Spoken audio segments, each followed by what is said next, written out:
I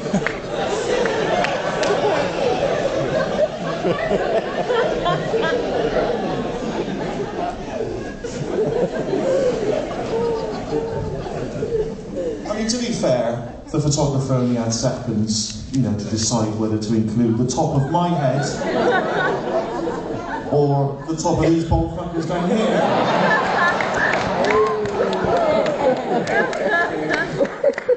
He went with the Mitchell brothers.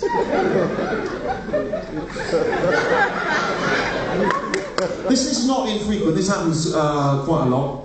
Partly on account of my height. I'm 6'7", in case you're wondering. Yeah, exactly the same height as Peter Crouch. Although you will not be opening a newspaper, a tabloid newspaper on a Sunday and reading a story about how Steve Merchant slept with a prostitute. I have slept with a prostitute, but she doesn't want anyone to know. It's really annoying. It's really annoying. Seriously, because I've been saying, phone her up. You know, I said, phone at the tabloids, we can split the money. You know, my parents will realise I'm not gay at last. And, but you know, as I'm sure you know, so you cannot negotiate with a crack whore. So there we go. But yeah, 6'7", and this is the sort of thing. This is the sort of thing that happens all the time when you're this height. Because, you know, nothing's made for you when you're 6'7". Door frames, for most door frames are 6'6". If I was stood behind a door, I swear to God, that's what you'd see. Just one reason why I'm not a Jehovah's Witness. Because that would be kind of weird, showing up. Bing bong. I just wondered if you wanted to hear about God. That's all. I got some pamphlets. Can I step inside your home for a second? Thank you so much. You've got everything you need, give mine. So it's not ideal. You're saying to yourself, Steve, don't worry, because only a couple of months later, in the same newspaper, you were interviewed. Your first big interview. You had to be interviewed by, you know, by a journalist with his nibs, obviously. But surely they made amends. Maybe I'll stop you there. It was a section called Home Entertainment. We had to talk about our favourite music. I chose a band called The Smiths, you might have heard of, and yeah, just interview there with Ricky Gervais and Stephen Mitchell.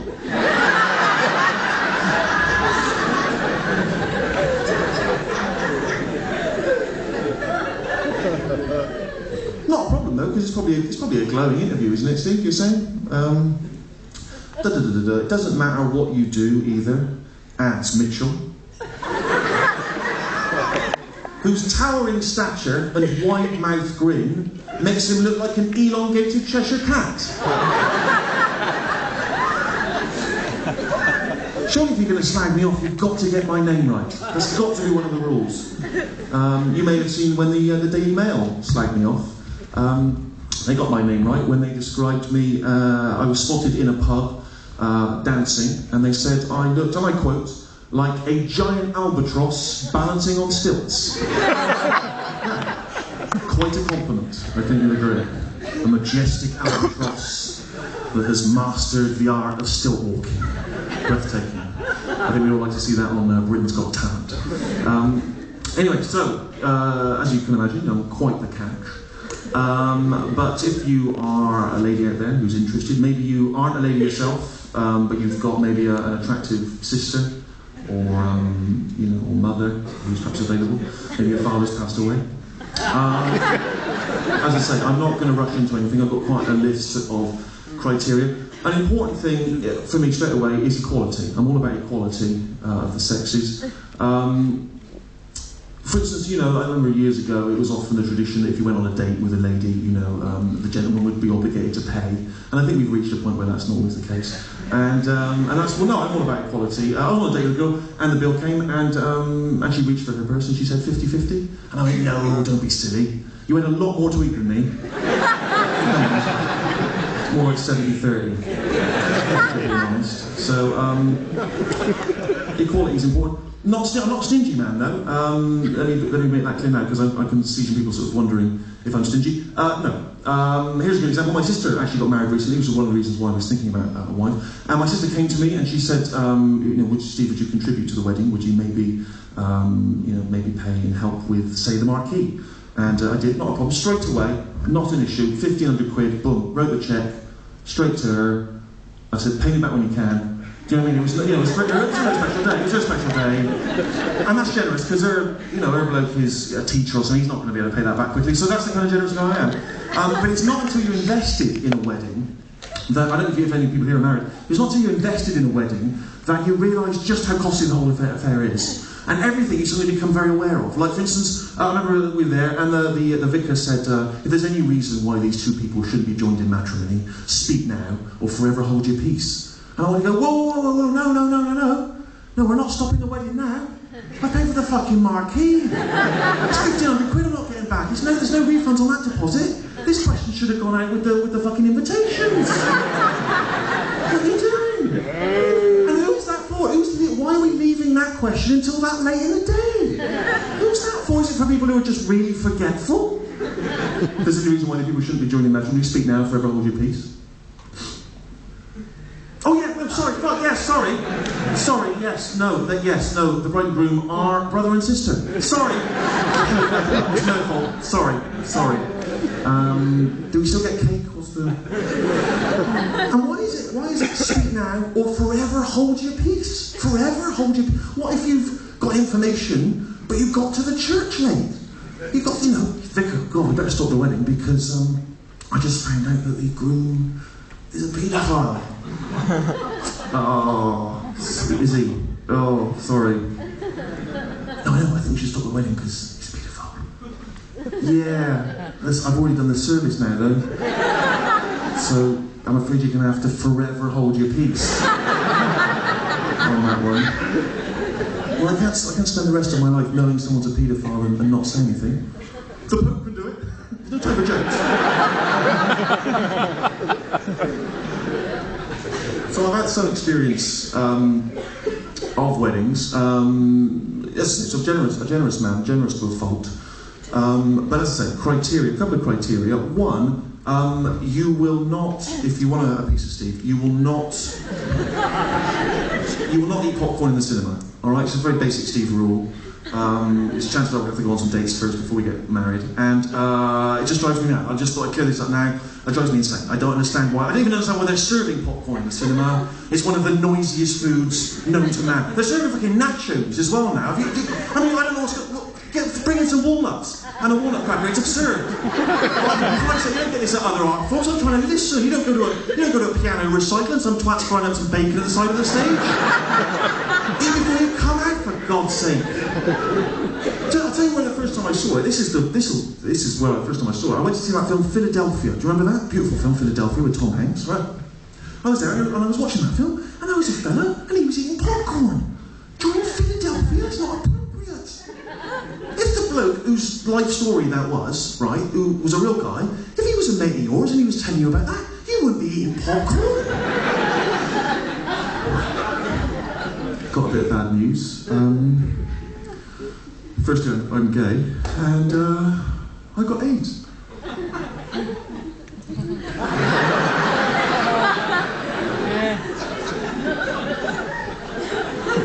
Go on, yeah. Well, I'm unfairly dismissed from my work, and now I have to take my company through the courts and sue them.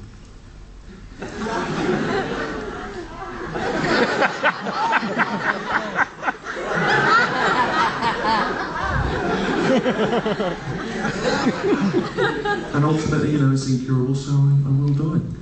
Oh, bummer. The situation, not you. Sorry. Not appropriate. Eat before you come out, people, please. Secondly, you will not be a fan of animals. All right, you're not going to be interested in animals. I've nothing against animals per se. I would never cause them harm, but I'm not interested in animals.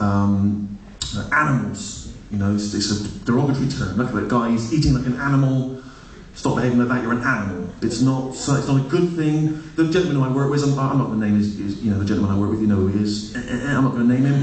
But obsessed with animals, loves animals, can't get enough of animals, talks about animals, hates humans, adores animals, be walking down the street and a little cat will fall off a ledge and he'll be there, oh, is it okay? Oh no, we must take it to a shelter, oh.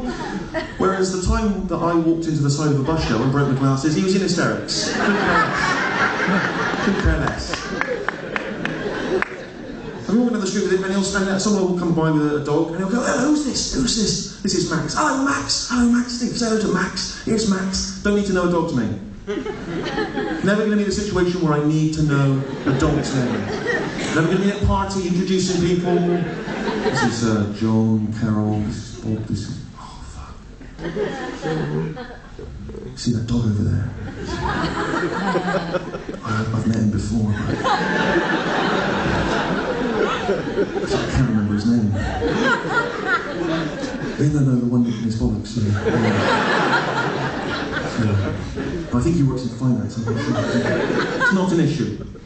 Dogs, by the way, I just point out this generally, dogs are, unless you've not realised, are taking the piss. Alright, they really are having an absolute laugh. He's like, oh, they're man's best friend. They're not man's best friend, a dog, alright? Imagine if your best friend acted like a dog, came into your place. This looks good. I'm just going to take a shit here in the living room, is that alright? Oh. Yeah, lovely place you got, John. I'm actually going to move in as well. I'm actually going to move in, and I'm not going to pay my way. And you're going to feed me and wash me until I die. Clear that up. It's not a best friend. They spend like £1 billion a year on dogs apparently in this country. They're taking us for a ride. There's no NHS for dogs. Oh no, it's always private healthcare all the way, isn't it, for dogs? Straight down the vet, handing out the cash. Remember Animal Hospital? Luxury! With Rolf Harris. Rolf Harris would have been down there if it was an NHS place. Rolf Harris wouldn't be in there, he's 80 years old. He'd have an MRSA by the end of episode 1. There was no little hamsters on trolleys in corridors, was there, in Animal Hospital? Crazy! No dogs writing letters to the Daily Mail complaining. Oh, well, I'm an old English sheepdog, and I've had to wait 18 months for one of those lampshade collars, whereas the Afghan hound down the road, like Muslims. So no dogs. That fucking game dogs that plays with the ball. Oh, what? You go around someone's house who's got a dog, straight away, dog's over there with a ball. Just drops that at your feet, just looking at you like that, throw it in. I know you just arrived, don't take your coat off, fucking throw the ball. That's the rule, that's what we're doing. Throw the ball and I'll chase it and catch it. You throw it and it runs, it has to jump in the air and catch it. Can't let it touch the ground, it has to jump in the air for no fucking reason. It's a fucking tennis ball, it will bounce, it's not a problem. Throw a vase to a dog, it'll just let it smash. No, I don't do vases. Old shoe, but no, I don't do vases. So no pets. Also, this is an important factor. Ladies, you will have to do a lot of work. All right, just in terms of the dating procedure, because this will come as a surprise to you, but it took me a long time to sort of get into the game. You know, not the game. Sorry, what I mean is to learn the tricks of the romantic trade. Because this is going to surprise you. I at school was considered something of a nerd. I know, shocking. I had all the sort of. I'm looking back at this. I had all the kind of accoutrements of nerddom. You know what I mean, like the Casio calculator watch. I actually had one of those. I don't know why I thought that would be a good thing. You know, like going up to the. How do you chat girls up with a Casio calculator watch? Hey, baby. Just looks like a string of numbers, doesn't it? Yeah. Look again. Shell oil, I know.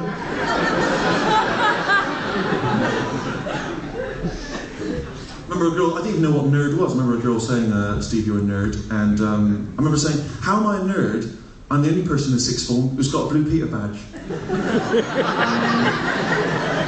But you realise you can't impress women with a Blue Peter badge. Like that one. I know, calm down. Yeah, a few gentlemen over there I can see looking a bit anxious. That's the real deal. Yeah. I know, yeah. You might be able to pleasure a woman sexually, sir, but can you get into any shower horse centre free of charge? I fear not.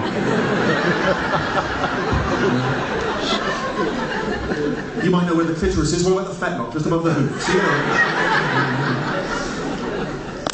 yeah, thought it was pretty cool with that. But that doesn't help. Doesn't help you meet with ladies. Went down to a nightclub recently. I'm too old to be in a nightclub. This is something I've discovered. I'm 36 years old. That is too old officially to be in a nightclub. Word to the wise, you're too old to be in a nightclub if you've ever paid money into an ISA. Alright, that's just a little ground rule. You are too old to be in a nightclub if you have ever watched pornography on VHS. Just think carefully. You're too old to be in a nightclub if you remember not giving a fuck the last time there was a royal wedding. Alright, so that's...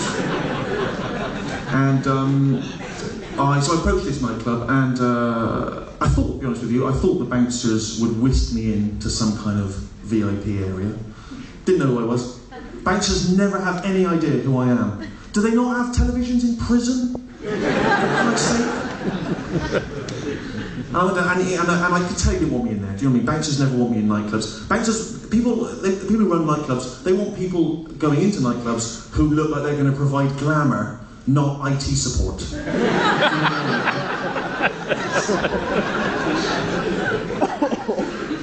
And I got in there, and nothing had changed. It was all the same old. The noise, and the people, and this is the situation, ladies. If you see me in a club, you've got to make yourself known, all right? Now this is going to sound sexist. Be careful, calm down, all right? It can sometimes seem, and you probably don't even realise this is happening, ladies, but it can sometimes seem to the gentleman like we're doing quite a lot of the work.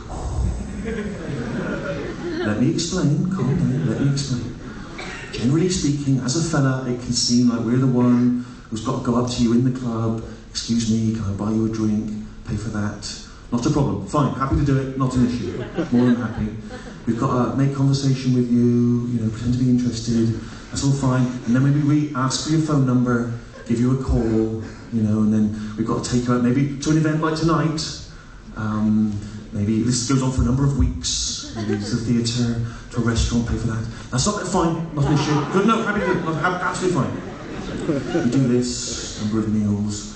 Eventually, you'll very graciously allow us to go back to your place in a cab, pay for that. Not an issue, fine. Good, no, not a problem. Apparently the night bus is not considered romantic. Fine, up to you. Up to you. We can be back, at the place, still trying to read the signs, because that's what it's all about, isn't it? You never give us any real clues, ladies, do you? It's all about reading the body language. I've been told about this, reading the body language.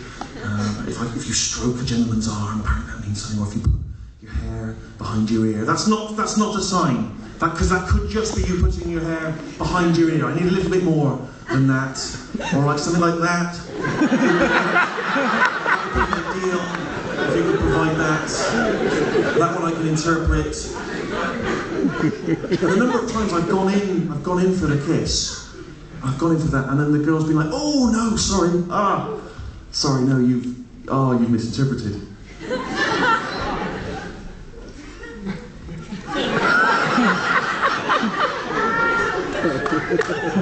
Sorry, why do you think I was in your flat at 2 AM on a Wednesday so that I can listen to this fucking Michael Bublé album for the third time in a row? So I listen to you talk about how you've won a promotion at work. I've won a fucking BAFTA. Are we going to snog? What's that? And even, ladies, even if we do get into the act itself,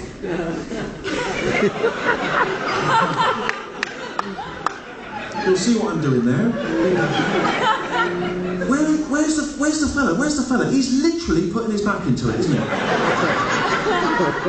The lady, she's down here, the lying position, the sleeping position. Sometimes you are asleep. Not doing any of the work. Not doing any of the work there. Yeah, even if you're on top, that's not work for you, ladies. Is it up there? It's not work for you. That's like you're riding a magical pony. Isn't it? To orgasm land, wherever that may be. And look at it. more scientifically. It's still the gentleman doing all the work. If you look at it more scientifically, it's always the penis that's inserted into the vagina. Never the other way round. Never the other way round. Never hear that in biology class. The vagina sheathes the penis. Never heard that. Never heard that.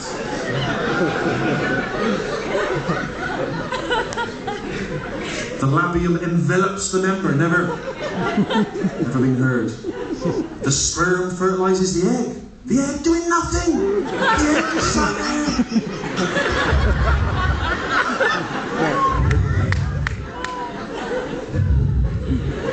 Just flipping through Heat magazine.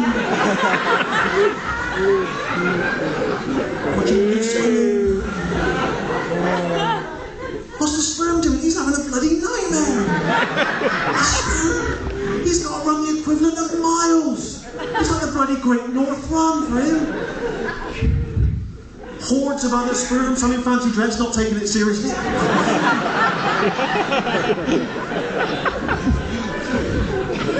Finally gets there, boom. What's this? Giant rubber wall! What are you doing? You know, once again, because, you know, we're obligated to wear a condom, ladies, aren't we? You know, because, once again, doing all the work, because you don't want to get pregnant. Fair enough, I'll give you that one. That's things peering in there through the latex. Can just make out the egg in there.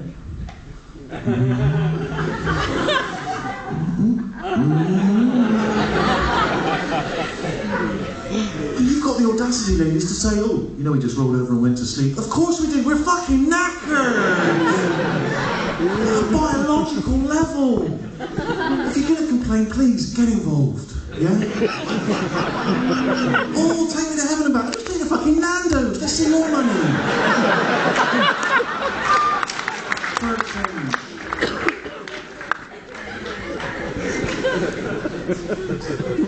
So just, that's what I'm saying, just do a little bit of the work. Just do a little bit of the work. Other criteria we can work through. It's strange, isn't it, thinking, why is Steve still single? I know it's weird, it is bizarre. It is bizarre. What have we got? Oh, one thing is quite key, ladies. Do not have irritating friends. Alright, let me just, I know. Let me just clear this up straight away. I can tolerate it. I don't have I'm too old now, I'm making conversation with people that I don't like. Here's an example, right? I met a girl at a party, seemed fine, got on well, we had similar interests, she was into films and stuff.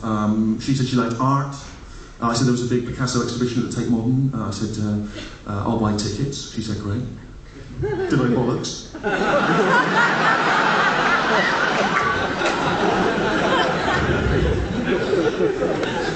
But,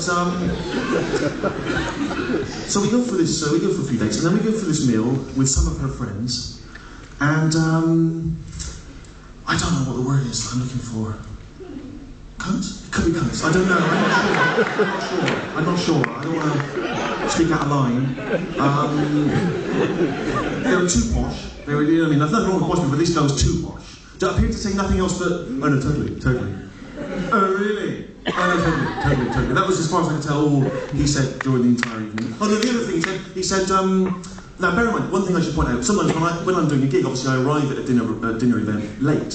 So she sat there, my girl, and Lisa and Ollie, that was their names, Lisa and Ollie, they're sat there, and I arrive and they're pretty much finished with the meal, and so I just had a little bit of dessert, and Ollie pipes up, he goes, well, let's just split the bill. No. Let's not just split the bill, yeah? Because I've just showed up late, haven't I, Ollie? Alright, so let's work out exactly what each of us has eaten, alright, and let's pay the corresponding amount. How with that? How's them apples? Yeah? Get the bill over and just work out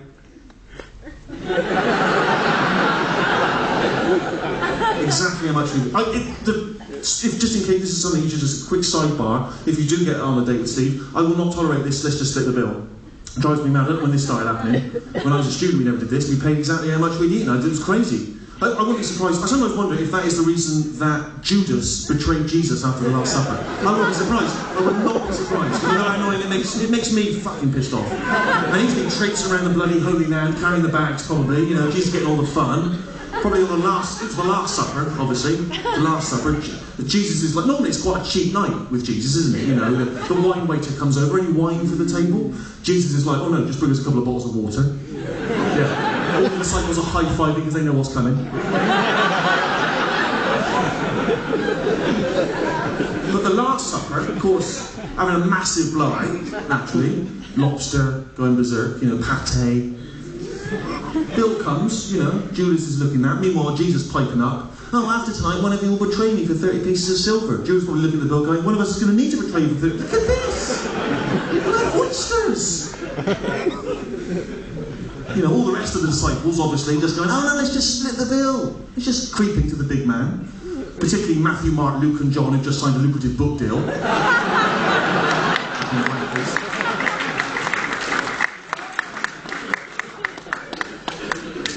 So Ollie, he's piped up. Ollie, he's like, let's just split it up. Oh, wow. And obviously I'm trying to get it on with this girl, so, you know, hand him the cash. And, Lisa pops up now. She starts talking. Oh, what a boring woman. Honestly. Have you ever met someone who is so boring that when they turn away from you, you can't remember what they look like? I can't remember what colour was her hair? I can't remember what colour her hair was. This was she at one point, she had the audacity to go, yeah, here's a funny story. And I don't want to seem hypercritical, but here's the funny story, see what you think. Ollie and I was originally meeting in a pub, and I got to the pub, and it was really, really crowded, and I couldn't even see Ollie. And so I phoned him, and it was really noisy, and I was like, oh, Ollie, I can't hear you, where are you? And he was like, I can't hear you. And so I went outside. No, I know, that's it. That was it. Swear to God, that was it. She went outside to make the phone call. It's not funny. I don't want to speak for anyone else here, but if that story was making its way out of my head, another part of my brain would have gone, whoa, where are you going? No, you can't go out there. It's quite an important dinner party there. It's a 3-time BAFTA winner, Steve Merchant. What are you doing? You can't.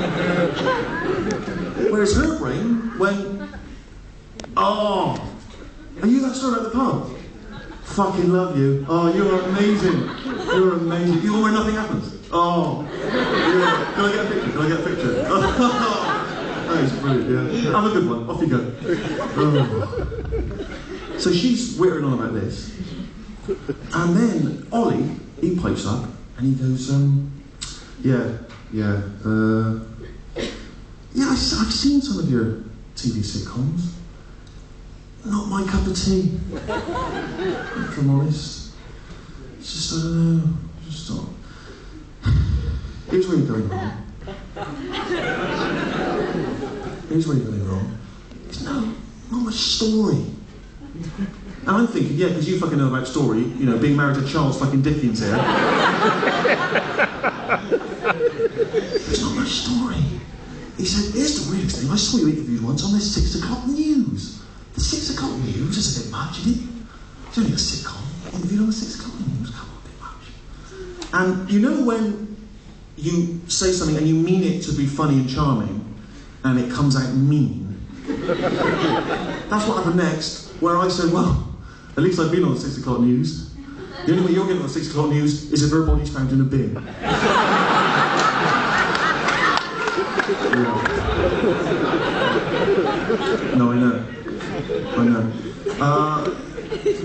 That's a problem generally, actually. One thing I find is just something you should bear in mind if you think about becoming Steve's wife. I do occasionally misjudge the mood. I think it's the sort of problem of being involved with comedy is you sometimes forget that jokes that you would make, say, in the pub or in an environment like this, you wouldn't necessarily make socially. Here's an example of that recently. A friend of mine was getting married, and another friend was the best man. And so he asked if I would contribute to the best man speech. So some jokes. I'm going to run through some of them here. I don't think it should have gone as badly as it did. For me personally, I think there's a lot of good stuff here. See what you think. I thought anyway. Okay, well I started calm. Thank you all for coming to celebrate Tony and Helen's happy day in such a wonderful setting. I think you'll agree that the Windermere Hotel is quite something to behold. Although I'm not sure the same can be said about Tony's tie.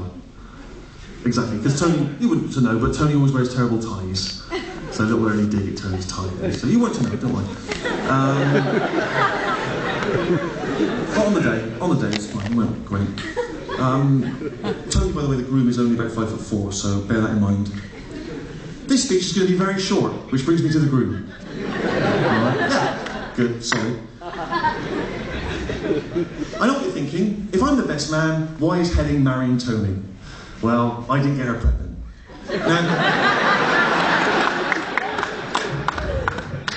Now, there was no way I could have known that she was. So that's, to be fair, I thought, do you know what I mean? I didn't realise it was... Anyway, I, for one, can't wait to go round to their house and hear the pitter-patter of tiny feet. It'll be Tony coming to the door, remember? That went fun. I've known the groom for 10 years straight. He was gay for 5 years before that. Fine. Exactly, you're loving it. See, I don't know what then. Is Tony gay? Well, a lot of Tony's friends are saying Helen is a beard. She's not a beard. Tony just makes her wear a beard when they have sex. And she has to call herself clever, and they can only have anal sex. Like game. That might have been a bit strong, actually, that one. Looking at it. Most of you won't realise that I'm the reason that Tony and Helen are together. I saw Helen in a bar, and I started talking to her, and as usual, Tony just waded in there, and I was left to talk to Helen's sister, Michelle. Took a bullet for you there, mate.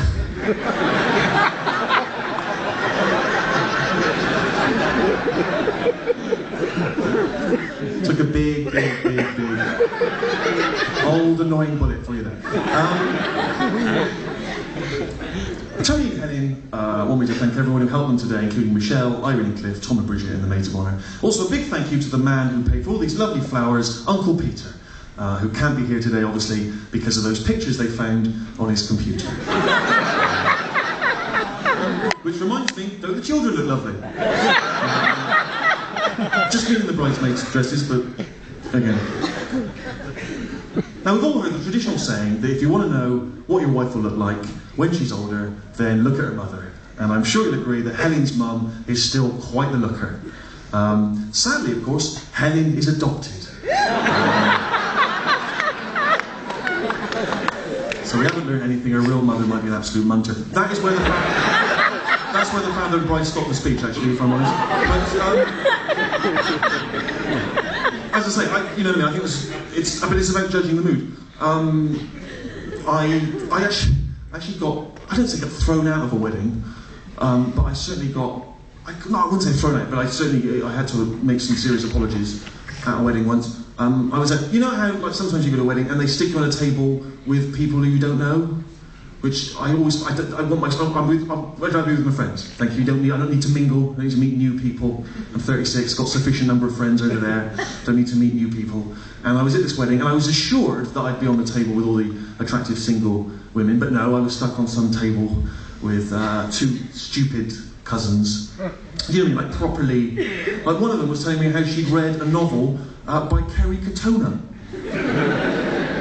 I even realised Kerry Katona had written the novel. I looked it up. There are 2 novels published with Kerry Katona. I don't know if she actually wrote them, but 2 novels published with Kerry Katona's name on them. I didn't even realise. Can you imagine is there the Venn diagram of people that want to read a book written by Kerry Katona and people that can read? Is there the people that was there? 2 of them. They were there. I'm looking across at all the good-looking girls and that. You know, it's just all you can hear is all you can see is just and probably disgusting discussing who's going to give who a blowjob and stuff. Meanwhile, I'm stuck with, and some kind of guy who works in finance, another one of those. Oh no, totally. Oh really? Oh no, totally. Oh really? Different guy, but same vocabulary. One of those people who just pipes up with stuff he's just read in the paper. Oh well, you know that we only use 20% of our brains. And you want to go, no, we don't use only 20% of our brains, all right? We use all of our brains at different points, making 100% in total. If I scooped out 80% of your stupid posh brain and slopped it down on the table, you would be spouting garbage like that. Is what you want to say. Obviously you don't, because you're at a wedding, so you just nod politely. And then there was a couple, and they had a kid with them in a high chair, and they served soup at the beginning, right? Starter, and I'm eating soup. And suddenly, one of these kids' shoes, he took it off and he just threw it and he just landed in the soup. Like, my soup, splash. And this is where I made a slight misjudgment. Because the parents said, oh, what is he like? And I said, oh, he's like a cunt.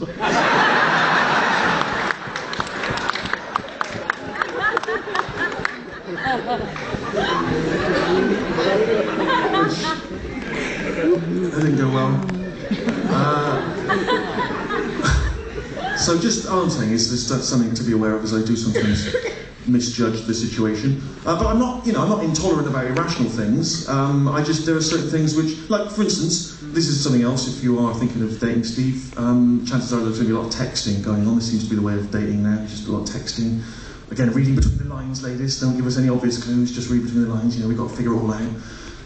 Two X's. What does that mean? Got to group friends in to try and analyse it in emails. What does she mean by that? What's the subtext? Dragging people off the hunt for Madeleine McCann to just figure stuff out. But one thing I won't tolerate is if you, madam, think that soz is an appropriate substitute for sorry. No. All right. Word for the wise. No, it's not. Okay. Got one of those recently. Working late. Don't think I would make it to the theatre. Soz. Not sufficient, is it? Not sufficient. Because I spent a fortune on a couple of tickets for Billy Elliot the musical. All right. And you've not given me enough time to flog them to a couple of Japanese people. So I'm out of pocket. And soz is not enough, is it? It's not, you know what I mean? If you either say sorry, or don't, but don't say soz. You wouldn't, like a doctor wouldn't use that. You never heard a doctor using that. We worked on your file all night. Sorry, I think the illness was just too far gone. And we lost him about 11:15. Soz. Not enough. Not sufficient. It's one of those when sorry means shit. You know that sometimes people use sorry and they don't mean it. It's fundamentally, even as they're saying it, they don't mean it. Like if you've ever been in a situation where you're in maybe an office block or something, and you're in the lift, and some other twat, he comes up and he sort of puts his hand in the lift door so it won't close, and just finishes the conversation. And you're just in there, the doors are just doing that. You just got to wait. Why? No, that's the thing. No, I've got to send them to me tomorrow. Sorry. No. Not sufficient. Should let the lift go and take the next one. That's when sorry means shit. I had one recently, you might have had this, when you come out of your drive or out of the supermarket and someone's parked their car in such a way that you can't get your car out. Not left a note, got nothing. I'm done for. Just got to wait now. In the cold weather. Just wait, can't get the car out. Bloke comes back. Ooh. Gets in his car. Sorry. No, not sufficient. Not sufficient again, is it? Because it's that sorry of kind of, sorry, I had no choice. But he obviously did have a choice, this bloke, because he was carrying some milk and a loaf of bread. Alright, he wasn't covered in blood because he'd just done an emergency tracheotomy around the corner. That's that sorry that basically goes to sorry, but I just consider whatever else I've got to do to be more important than whatever you've got to do. I just fundamentally couldn't give a fuck what you've got going on in your pathetic, lanky, goggle-eyed life. My shit is just a lot more important. Sorry. driven off. And it's one of those things where you, obviously I just nod, instead of doing what I really want to do, which is just to scrape my key down the side of his car as he drives away, and then as he's looking in the mirror, just going, "Soz." So, as you say, can be quite ruthless. One thing also we should just quickly touch on before I leave is, because I know a lot of the ladies who have got the horn for Steve are thinking, how's he going to work sexually? Yeah, it's a valid question. Because obviously I'm a tall fella, and a lot of the ladies are asking themselves straight away, just practically speaking, no, I'm minding for you. But that's, let's just make it clear. The average lady is about 5'4", I think, something like that, so I don't know where that is on her. Probably the throat area, I don't know, is that sexy? I'm not sure that's a sexy position. So one thing I should make it clear, I would never do it stood up. I would not, because you know what I mean, because your parts would be down here, and I'd have to sort of limbo in, you know what I mean? Do you know what I mean? It would just be too, or I'd have to sort of lift you up in some way, and I haven't got the upper body strength for that, that's not going to happen. You know, or I'd have to hang you on the wall. Can you hang on the wall? I'm not even sure how you do that. You need like a wall of Velcro and a sort of bodysuit of Velcro, and she'd have to get into that and just run up against it and stick on. You're too high. Peel her off, and that would not work. Or you'd have to have some kind of winch and pulley system in the lounge, which is weird when you bring someone round. That can look a bit creepy. I think. Come in, some wine, mind the harness. A bit weird. So, no, I would never do it stood up. What I would do is I would always have it down there, thusly. And, I wouldn't have that foot there, obviously. That would just be showing off.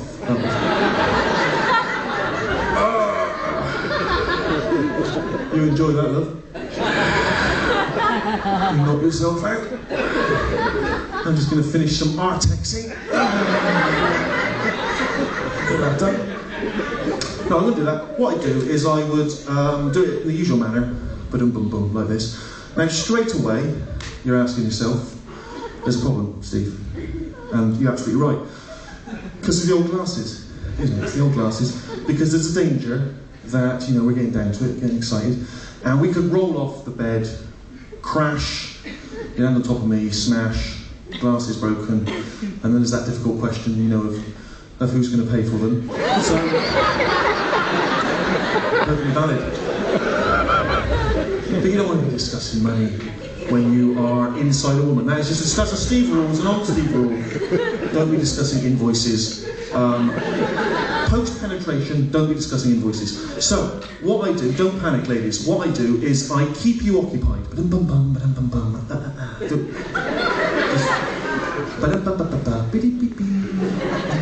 what I'm up to there, right?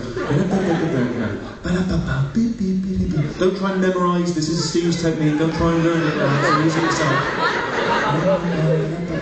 Use that one as well if you want. Not for me, it's not for me. You know what I mean. No, don't want to get involved. You know what I mean, that's your business down there, I don't want to get involved. I'm not good at it, it's not my thing. I'm having problems. Oh, is it cunny? How do you say it? Cunny what? Say it again? Cunny what? Sorry, slower. Cunnilingus. I always have trouble getting my tongue around it.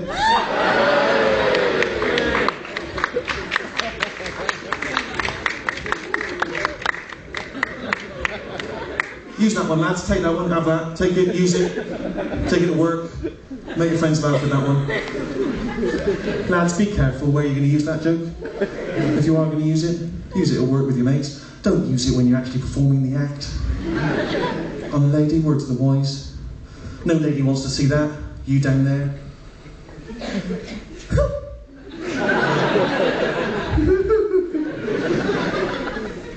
Oi. I just remembered something Steve Merchant said.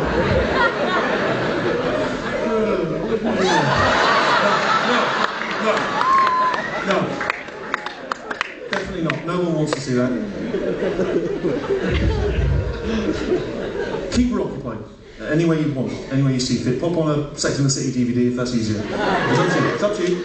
But this is what I do. And then when she's going, oh, I'm loving this, Steve, get the glasses off. Get the glasses off and pop them.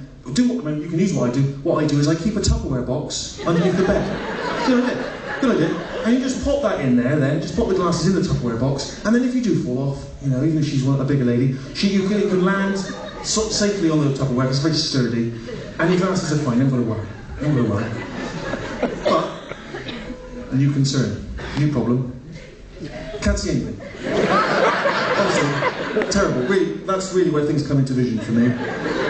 So, just be wary that is, if we do get married, you're sort of on the wedding night, you're on the bed there. Perhaps I've just popped on a prophylactic condom. And that is what you'll see.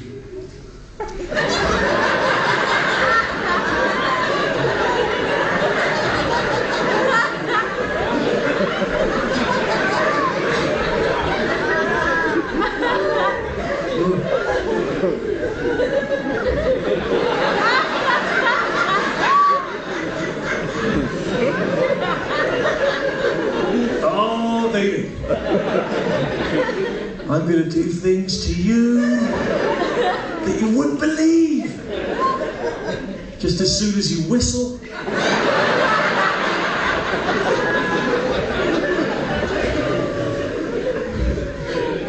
Now, I'm not entirely sure what that face looks like. But from the reactions I've been getting, you're not turned on by that unless your sexual fantasy is some kind of Victorian child catcher.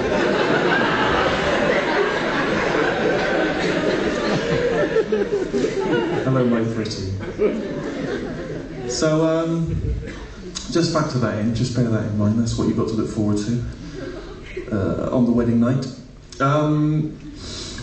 Anyway, I think I've made myself clear. You can either get in touch, email, go via my agent, you know what I mean, in case you're crazy, or just hang around in the bar afterwards.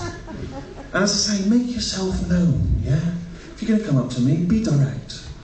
Don't like, here's an example, right, where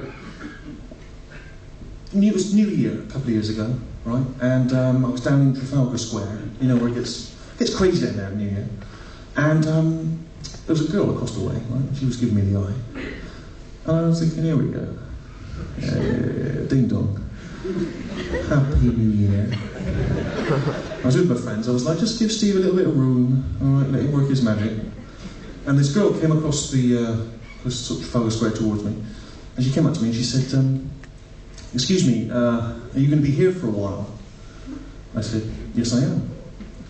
She said, great, because my friends and I have arranged to meet back at you.